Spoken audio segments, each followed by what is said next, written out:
هو القرآن والفرقان إليه تنصت الأكوان وفيه تعطر الآذان والقرآن. Bismillahirrahmanirrahim. Assalamualaikum warahmatullahi wabarakatuh.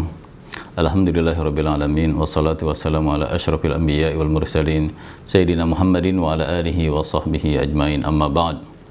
Ikhwati akhwati yang dimuliakan Allah, dalam serial bersama ayat mulia kali ini kita akan menengok firman Allah Subhanahu wa taala, ba'da a'udzubillahi minasyaitonir rajim. Bismillahirrahmanirrahim. Qad aflahal mu'minuna alladzina hum fi salatihim khashi'un.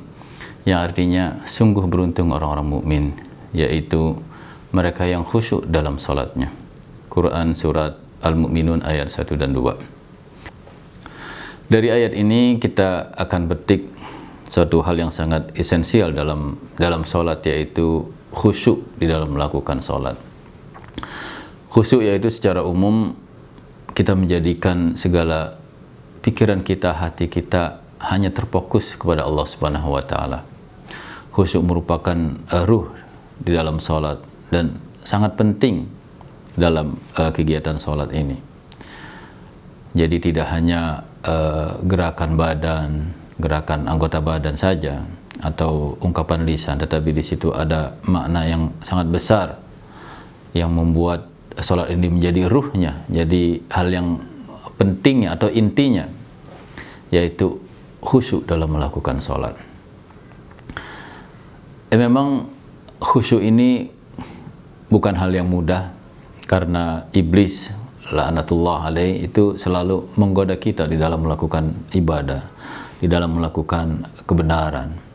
Jadi sebelum kita melakukan ibadah itu sudah digoda tuh supaya jangan lakukan ini, sholat nggak usah, masih waktunya itu masih lama, ayo tidur nggak apa-apa. Kalau sudah mau wudhu juga dibuat jadi malas, wudhunya tuh cepat sekali.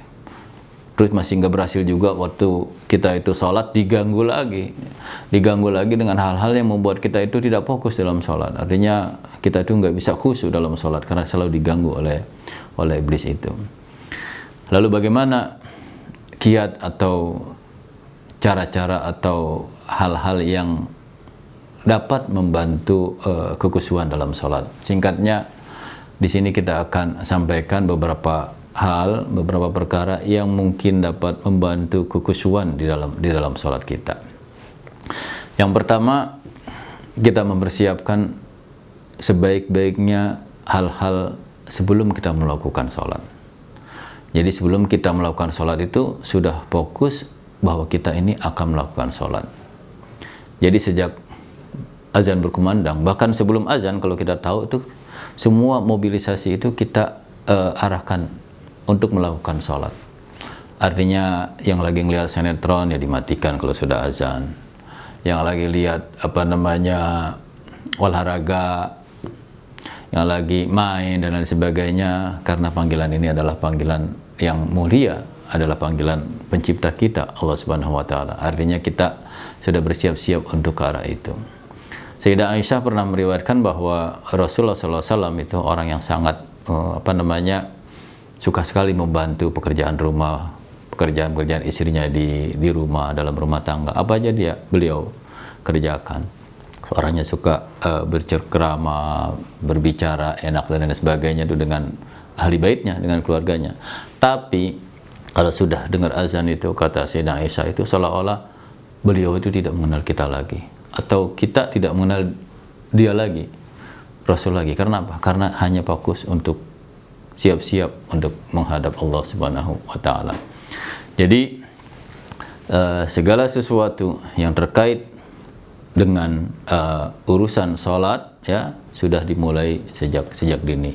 Maksudnya adalah supaya kita itu bisa salat pada awal waktu.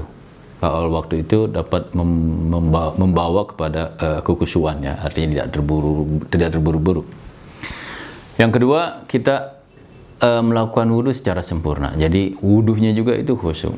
Wudhu ini adalah kan syarat sahnya sholat. Jadi artinya kalau wudhunya tidak ada, ya sholatnya tidak sah. Atau wudhunya itu tidak sah, ya sholatnya juga tidak sah. Karena sholat ini tergantung wudunya juga. Jadi wudunya bagus, sholatnya insya Allah juga bagus. Jadi wudulah sesuai dengan tuntunan Rasul, sesuai pelan-pelan, ya, tidak juga boros dalam menggunakan air, tapi yang rata sesuai dengan tuntunan di dalam berwudu. Jadi waktu kita mengusap tangan itu yang rata, celah-celah tangan ini jari juga harus diusap, kena air semuanya. Yang di bawah kuku juga itu kena juga, makanya kuku itu tidak boleh panjang. Di dalam hadis dikatakan bahwa khamsah minal fitrah atau asyara minal fitrah, ya, diantaranya adalah menggunting kuku. Jadi kuku itu tidak boleh panjang supaya kelihatan bersih dan air wudhu itu bisa masuk, tidak ada kotoran di dalamnya. Makanya kuku itu harus dipotong. Tentang kaitan ini nanti kita akan bicara dalam serial hadis, ya, masalah khamsah minal fitrah atau asyara minal fitrah ini yang sangat penting, yang seringkali kadang-kadang kita abaikan. Jadi wudu dengan sebaik-baiknya, yang rata, kakinya juga jari-jarinya diratakan semuanya, dibantu pakai tangan, ya, jangan disiram aja karena khawatir nanti itu airnya tidak masuk.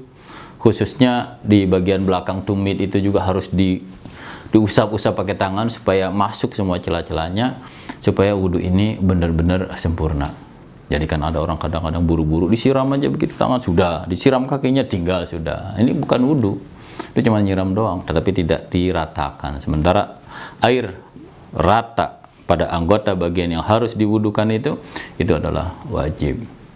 Itu yang kedua, wudu secara baik. Yang ketiga, menghilangkan segala sesuatu yang akan mengganggu kekhusyuan dalam sholat. Kita tahu, ya, artinya kita mau sholat nih, jangan sampai nanti ada hal-hal yang mengganggu kita.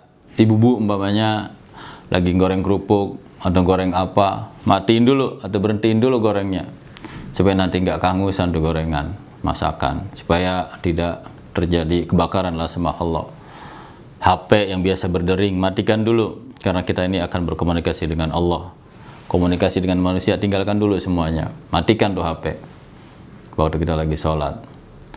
Bahkan kalau ada sajian makanan sudah disiapkan, jangan deket-deket waktu kita lagi sholat, karena nanti akan mengganggu.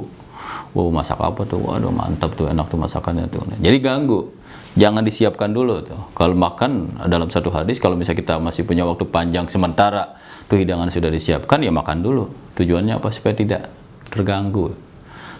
terganggu kekhusyuan di dalam sholat. Ya, apa sajalah yang membawa kepada nanti pengganggu dalam sholat kita, dalam kekhusyuan kita itu kita hilangkan, kita lenyapkan sebisa mungkin. Kalau yang biasanya umpamanya mau sholat lagi pingin pipis dulu atau yang sejenisnya, pipis dulu yang bersih, istinja yang bersih, supaya nanti tidak terganggu waktu kita sholat. Itu yang ketiga. Yang keempat, tomak ninah di dalam